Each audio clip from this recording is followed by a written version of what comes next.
FlossTube, it's me, Catherine, Needleberry Stitcher, and I'm here to show a few of the projects that I've been working on in the past few months. I know it's been a while since I've recorded a video, and I've really been stitching a lot of projects monogamously or just one or two at a time, and haven't really had a ton of progress to show month over month, but I do have some progress to show now, so I thought I would just hop on and show you what I've been working on. So I started this project, which is Queen of Freedom. I started it back on January 22nd, 2026 of this year, and I've had this pattern in my collection for a while. I'm actually working on the same thing with Jamie of Teeny Weeny Stitches. She's the one who actually suggested this particular pattern to work on for as a patriotic project for this year. So I decided to join on the same with her. And so this is the pattern, and so this is the progress that I have so far. Sorry for the shadows, I'm in a different filming location than I usually do, so I've got light around me, but I'm trying not to cast any shadows on it, but I'll try my best. So this is where I'm at so far. I'll zoom in a little bit. So her head is done except for the beading, and I've worked about, I started in the middle, and you can see the line there. That was actually the bottom of the upper set of pages for this design, or as you know, Mirabilia charts come, and if it's a large design, it'll be printed on both the front and on the back. So I started with the front side of the pattern, and that was the halfway point, and then I worked my way up, so I got her head finished. And then last night I got started working on the flag area, which is the bottom part of the chart. And you can see that there's a lot of Kreiniks. They're actually not Kreiniks though. They're I had to swap out and use a different type of threads, and that's something I wanted to show you. Sorry for my shaky hands. I've been drinking a lot of caffeine today, so that's part of my stitching progress today. Is I drank a bunch of caffeine, and now I have lots of energy. But so I wasn't able to source the number 4 Kreiniks that were called for. It was 002J and 102C, I believe. So I have a needlepoint store that's close to me, and Jamie and I met up over there, and I had the Kreiniks in number 8, but they were very, very thick to work with. I prefer not to use a number 8 Kreinik unless I'm absolutely desperate, because it's quite bulky and it's very difficult. But so what I ended up finding was these threads. They're called Radiance, and the needlepoint store that's close to me, they don't carry the mini size. They only carry a 13 weight and an 18 weight, which are both very, very thick, way too thick for a 28 or 32 count cross stitch. But we were able to color match, at least with the Kreiniks. And then this is the color this is one of the colors I ended up ordering. I had this one from before and it matched, but then I had to order another one for the champagne color. But so that's the mini size, and I'm using, it's like I showed, it was Fool's Gold C205. It wasn't exactly the color that I color matched at the store. I'll pull it out, but let's see. So this is the number 8 Kreinik, the 002J, which is the Japan Gold. That was what was called for, and again, it was very, very thick, but I thought that was a fine substitute. The one that I ended up buying at the store, sorry, I gotta get my threads out. The one I ended up buying at the needlepoint store was this one to try to match, but I actually like the Fool's Gold a little bit better. I think this, the mini that I already had, this Fool's Gold, actually matches a little better than the one, so I'm glad I switched to this one. So I've been using 2 strands of this straight off the spool, and 2 strands is great for one reason. I can do a loop start. I can fold it in half and do a loop start. But one strand was definitely thinner, and I did some test stitching before.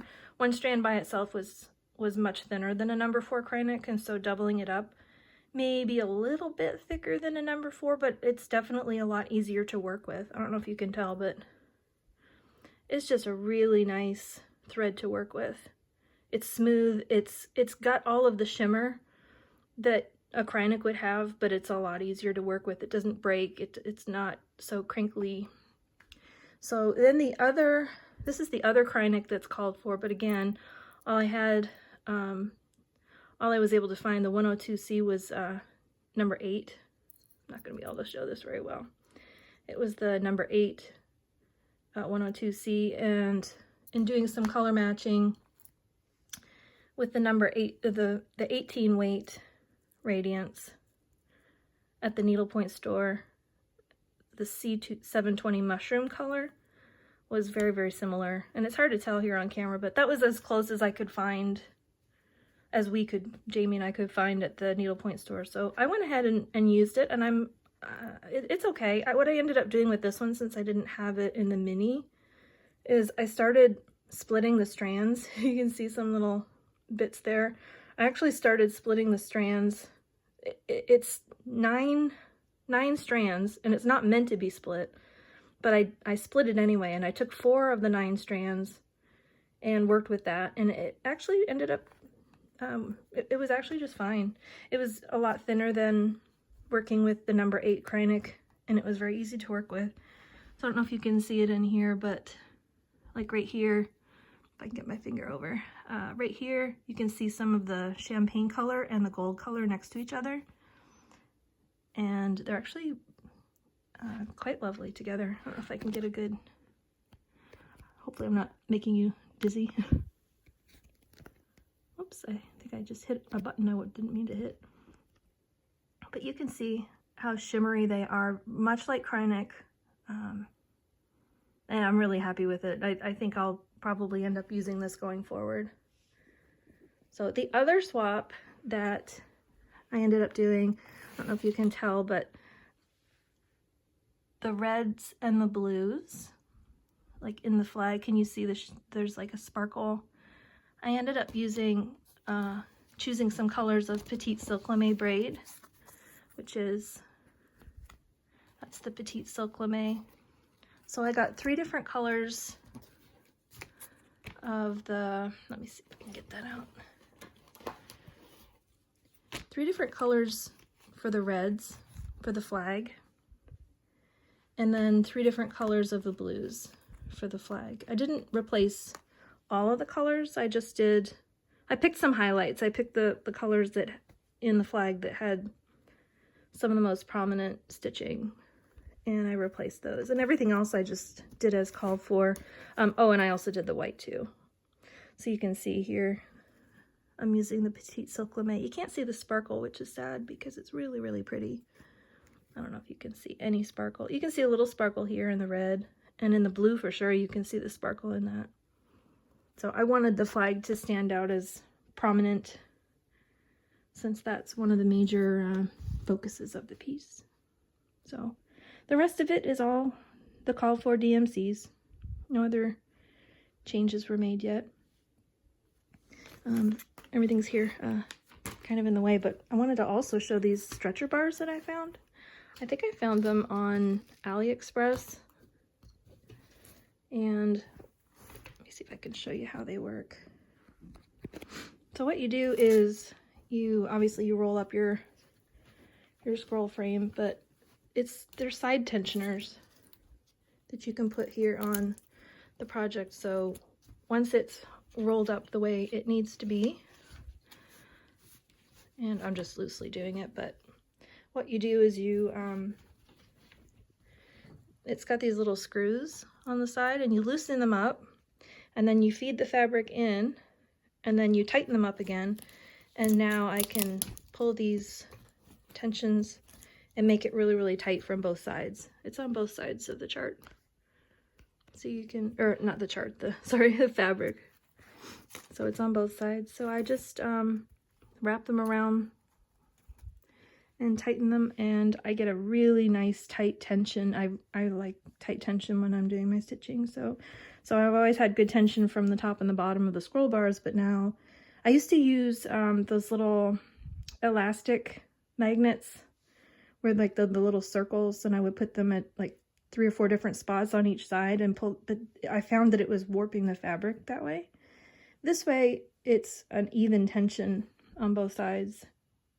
I mean, it was fine the other way before, but I just feel like I get a really good even tension all the way around, like I do with a Q-snap, except with a Q-snap, I don't like how it, especially for a Mirabilia and on a hand-dyed fabric, I find sometimes Q-snaps can leave marks on the fabric, or it can actually kind of looks like it leaves a shiny spot on the fabric where it maybe is taking out some of the color. I don't know. I've only seen it happen a couple of times, but it was enough that I really prefer not to use Q-snaps on projects like this. I'll use Q-snaps a lot on my full coverage pieces because I'm moving it around quite a bit. But on something like this, I really like my scroll bars. So that is my update on this one so far. I'm really happy with the progress. So I'm not gonna be able to get this to show it very nicely again, but anyway, that's my progress on that one. I'll come back and show you some of my other projects that I've been working on in just a few minutes. So this is what it looks like in my frame with the tension sidebars on the frame. You can see it's very tight, and they're wrapped around the sidebars and give really good tension. So I like good tension. Well, hopefully you're still with me, and I realized that the last bit that I filmed was very shaky, so hopefully now this is a little bit better. I have it set up a little with my camera more fixed, so hopefully you won't get dizzy, and hopefully nobody dropped off too early. I still have more to show. So this is Paint Co. Santa. This is another one that I started back in December, and I got the idea to start this one because I was at Color and Cotton one day, and Tina, who works there, was working on it, and she was doing it on 25 count 1/1, and she did it on a fabric that's called, it's just a Lugana called Green Dot, or White Dot. It's green with white dots on it. That's all that it says on the label, so I'm not sure exactly what, but this is what it is. It's a Zweigart fabric, I think. Let me see. Wichelt. It's actually a Wichelt fabric. It's 25 count. It's 1/16 of a yard. Sorry, it's not even in frame. I'm trying to read and hold this at the same time. But no, Tina was doing this at the store, and I thought, oh my goodness, that is so beautiful. And it's not picking up the green very well. It looks a little bit better from a distance, but I'm doing it 1/1. And I'm doing a conversion, actually. I got it from Color and Cotton. There's a conversion that Tina was doing. She converted all of the DMCs and Weeks Dye Works. Everything was converted to Color and Cotton. So except for there's a couple here, certain ones to keep, like this one, the 152 DMC, that's a keep, and then the 3064. So there's a couple of DMCs, but most of them are converted to Color and Cotton threads. So these are the Color and Cotton threads that I've converted to.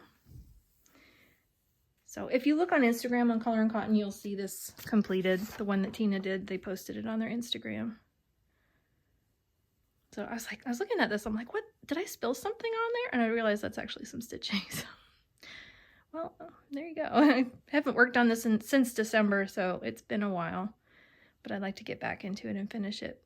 It's really cute. It's so detailed. Like the 25 count is just, it's so delicate looking. I love working on 25 count. The stitches always lay so nicely when it's just 1/1. So I decided to join the 2026 Heaven and Earth Designs Stitch Along, and I chose out of the charts this one, which is the Wise and the Brave. And I started it, I think it was the day after they released it. It was not January 1st. It was in December still. I think it was like around the 27th or 28th of December. So there was definitely a little bit of time to start it before the first day of the year. So I did. And so far, this is my progress. And sorry, I did not iron it. I should have, but I didn't iron it. But this is where I've gotten to so far. So I was initially starting by doing the first page and stitching down. That's why I have so much here on the left hand side. I was working just on one page at a time. And then I started doing what Max Color Stitcher does, and she stitches across the top. She stitches across the row 10 by 10 blocks all the way from the left to the right, and then she moves down to the next row. So that's what I've been doing. I've been just going back over to the left hand side and picking up the next 10 by 10 block in the row and stitching it across. I really like that. I love the method of having the picture come to life from top to bottom, left to right. And she credits Stitching Mommy Sarah, who does the typewriter method. So you kind of pick one symbol in 10 by 10 block, work your way across. And I started out parking, but sometimes parking gets annoying for me. So I'll go through a phase where I'll go across the row and park as I go in the next row down, and then the next row I go through and just stitch in all the threads because they annoy me. So it just, whatever I feel like doing. Sometimes I park, sometimes I don't. Sometimes I stitch in all the threads, sometimes I let them all dangle down. But this is really nice. This is, I think so far I'm at 16.5%, or just a little bit more than 16.5%. So that's that one. Oh, well, actually I should say my goal is to try to finish this one this year. And I've been aiming to do about 10% per month. I was successful in January. I got my 10% done. Not so successful in February because I got distracted with my Queen of Freedom, and I've been going gung-ho on that one ever since I started that one. But I've pulled it out a couple of times in between stitching on Queen of Freedom, but right now I'm hoping to get a finish on Queen of Freedom, and then I'll pull this one back out, and by the end of March I hope to be at the 30% mark on this one. So then that gives me till October. If I can get it completely done by October, then that's my goal. My next project I'm just going to show you is Glad Tidings Stocking. It's a Dimensions kit. It's unfortunately no longer in print, and this was given to me as a gift from Amanda, Lucky Chance Stitcher. Thank you so much, Amanda. This is a beautiful stocking kit. I finished a stocking in December. I actually started it at the end of November and finished it in December in time to give it to my daughter for Christmas. So that's on my Instagram account. I don't have it anymore to show it, but it's on my Instagram account if you want to go and look at it there. Needleberry Stitcher. So this one I'm doing, it's as a tribute to my mom. So I put her name on it. Well, I already did I put her name on it, and I feel like my mom was an angel on earth, so I thought this was a very appropriate stocking to do in her honor. So this one I'll hang up every year and from my fireplace, and it'll be a nice remembrance of my mom. So this is just so colorful and vibrant. The only thing that's challenging on this one, I'm using all the provided kit materials with the threads and the fabric. The only thing that's challenging is it's navy fabric. Let me see, it's 18 count navy. So first of all, it's 18 count. That's, as you know, especially with working with multiple threads, 18 count can be a little challenging, but then the fact that it's navy is making it also an extra challenge because it's hard to see the holes sometimes. So I haven't worked on this one, I don't think, since January. I started it in December, Lucky Chance Stitcher, or was it January? No, I can't even remember when I started it. I think it was January. I think Lucky Chance, Amanda, and I started it at the same time in January, and she got a good start on hers. She started in the middle, in this area with the harp.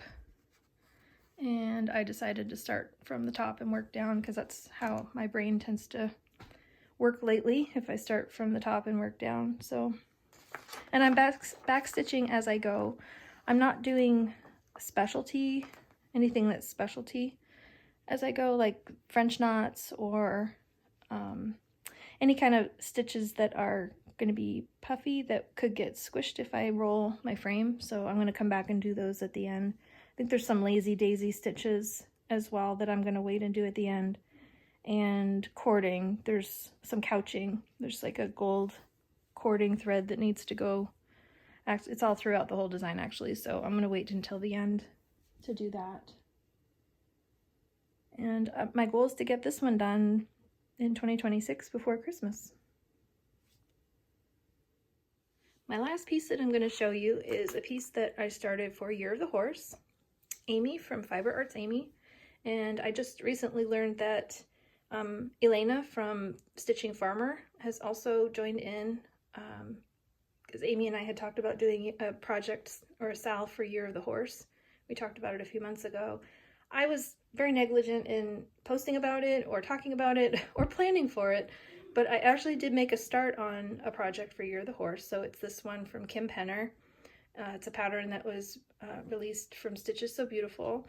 And I was inspired to buy this one because I saw, of course I'm going to forget her name, Adventures of Stitching, Alicia. Sorry, I know this. I just always get my brain just doesn't work when I'm filming. I can never remember people's names. But so Alicia from Adventures of Stitching started this or posted about this last year, and when I watched one of her videos and saw it, I absolutely fell in love with it and wanted to do it. The picture's not great. My printer isn't the best with the color right now. I think we have to update some of our cartridges, but anyway, it's a little darker than it actually is. But so I did get a start on this last year, and I started with the horse's face because isn't that amazing? The detail, and it was just striking. And I had to start with his face, and then I thought, well, I'll get that started, and then I'll work my way up to the top, and then I'll work my way up to the top left-hand corner, and then I'll start doing the same method that Anne from Max Color Stitcher does, where she just does the rows across. But in the meantime, I can at least look at his face, which I think is so neat. And I have this one on my painting fairy stand. I don't know if you can see it, but I got this last year. I have to adjust it. For whatever reason, it's still it's not angled in a good way for me. I tried sitting a chair in front of it, and I've adjusted it twice already now to try to get a good angle, and it just wreaks havoc on my back. So I'm gonna have to figure out another angle for it.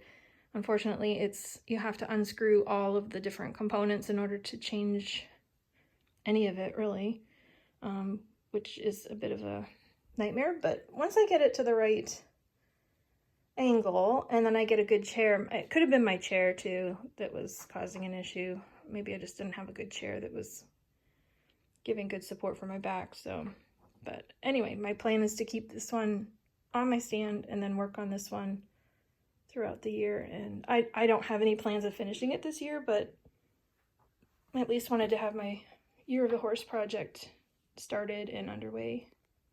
Oh, I just love his face. It's so pretty. It's gonna be, see, it's definitely a lot darker here in the picture. Not a good picture printout, but because it's actually much more vibrant, not so dark. This is gonna be a fun one. I think that's all I have to show today. I might have a few other projects, and I'll show them next time. I don't have them pulled out right now. But thanks for coming back and watching me. If you've I don't know if people get notified if I post a video or not. And again, it's been a few months since I posted anything, so if you stuck around to watch this video, thank you for coming back and watching. And I really miss sharing. Sometimes, I was away for a few months, but you just get to a point where it's like, I really miss sharing my progress with my friends. So I just wanted to put something out and show you that number one, I'm still here, and number two, I am working on some projects and making some good progress, I think, on some of them. And I have goals for this year. So I hope you all have a good stitching week, and I'll talk to you soon. Bye for now.